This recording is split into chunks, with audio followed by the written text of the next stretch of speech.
Stable भाई channel में आप लोगों का स्वागत है। आज की कहानी बहुत ही इमोशनल और दर्द भरी कहानी है। इस कहानी को एक बार जरूर सुने। आइए इस कहानी को शुरू कहते हैं। पति कहता है, तुम्हें क्या लगता है कि मैं पूरी तरह से तुम्हारे ऊपर आश्रित हूँ? अच्छी खासी नौकरी है, पैसे फूंकूं तो बहुत से लोग मेरे आगे पीछे घूमेंगे। हाँ तो ठीक है, देख लेना, जब चली जाऊंगी तब समझ में आएगा। वैसे भी लोग कहते हैं जब तक पत्नी साथ होती है तो उसकी कोई भी कीमत नहीं होती है।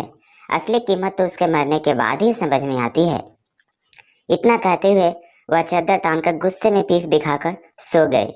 मैं भी उसे गुस्से में देखते हुए बड़बड़ाने लगा, जाओ ना, बड़े देखे तुम्हारे जैसे। कहते हुए मैं भी उसकी तरफ पीठ करके गुस्से में दूसरी तरफ तान कर सो गया। देखते ही देखते पूरी तरह से नींद के आगोश में समा गया। गांव के कुछ ही दूर पर एक गहरा कुआं था। वहां गांव वालों की भीड़ इकट्ठा हुई पड़ी थी। चारों ओर से आवाज आ रही थी। मैं भी भागता हुआ वहां पर गया, यह जानने के लिए कि आखिर वहां हुआ क्या है। इतनी भीड़ क्यों इकट्ठी हुई है? क्या हुआ है? क्या हुआ? चारों तरफ बस सबके मुंह से एक ही बात। तभी पीछे से किसी ने कहा, अरे भाई, वहां कुएं में किसी की लाश पड़ी है। इतना सुनते ही मेरे कदम और भी तेज हो गए।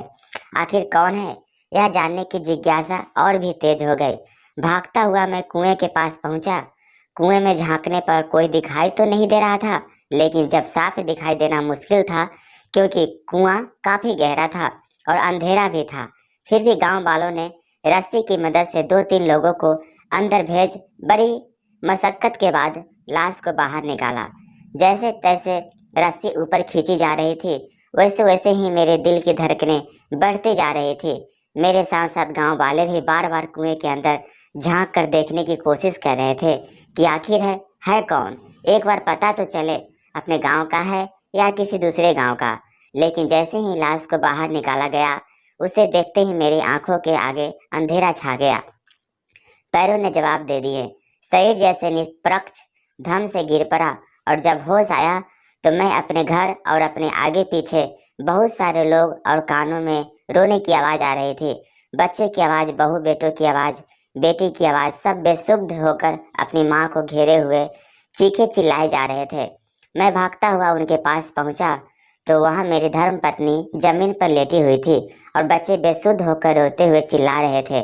पत्नी को ऐसे देख मैं भी कटे हुए पेड़ की तरह वहीं पर गिर पड़ा। मेरी आंखों के आगे अंधेरा छा गया।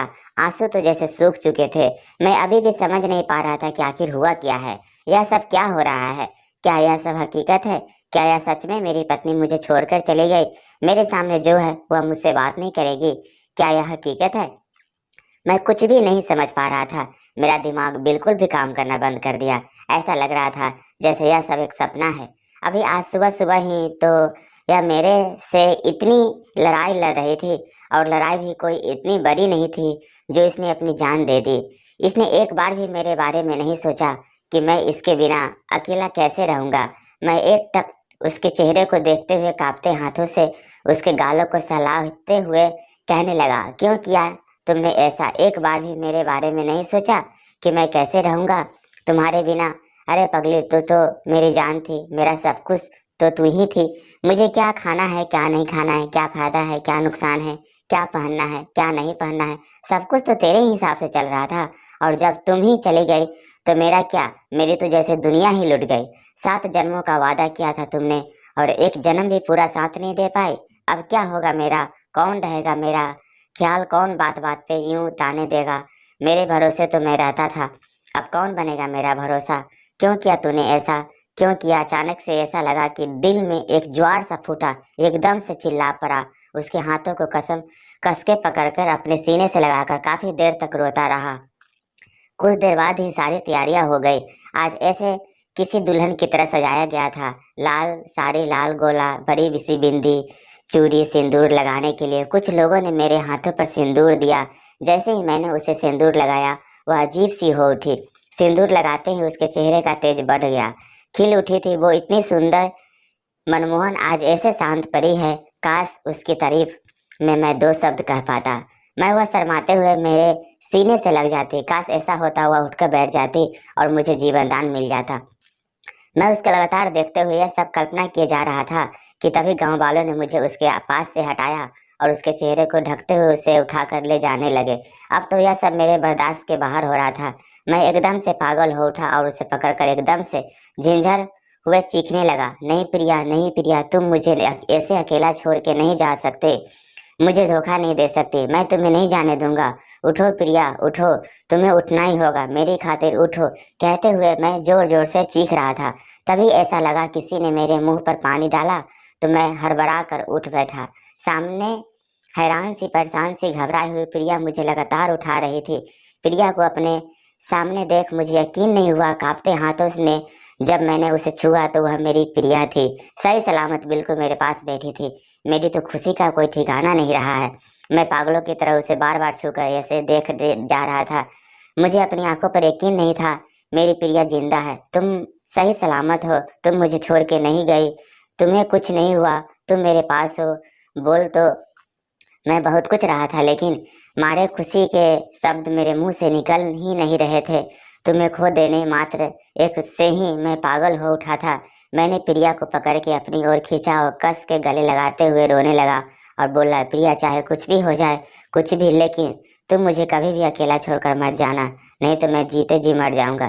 प्रिया हैरानी से मेरा मुंह देखे जा रही थी। कुछ देर बाद बोली, अच्छा तो बात यहाँ तक पहुँच गई है। लड़ाई लड़ने के बाद अब तुम सपने में मेरे मरने की कल्पना करने लगे हो। अब मैं समझी, तुम्हें मेरी थोड़ी भी सी फिक्र नहीं है। थोड़ी सी लड़ाई क्या हुई, तुम तो सपने में मुझे मारने लगे, जाने हकीकत में क्या करोगे। अब उसने एक बार जो बोलना शुरू किया तो जाने कैसे कैसे तीखे शब्दों के बार छोड़ती जा रही थी, लेकिन आज मुझे उसकी एक भी बात बुरी नहीं लग रही थी। मैं बस मुस्कुराते हुए उसे लगातार देखे जा रहा था। मेरे दिल को तो बस इसी बात की तसल्ली थी कि चाहे जैसे भी हो, जो भी हो, प्रिया मेरे साथ है। यह तो मेरे लिए सपना था, लेकिन यह किसी ना किसी के साथ एक न एक दिन हकीकत भी होता है। तो दोस्तों, कैसा लगा यह कहानी कमेंट करके ज़रूर बताएं, और आप इस चैनल पे नए हैं तो कृपया इसे लाइक शेयर और सब्सक्राइब कर लीजिए। Thank you.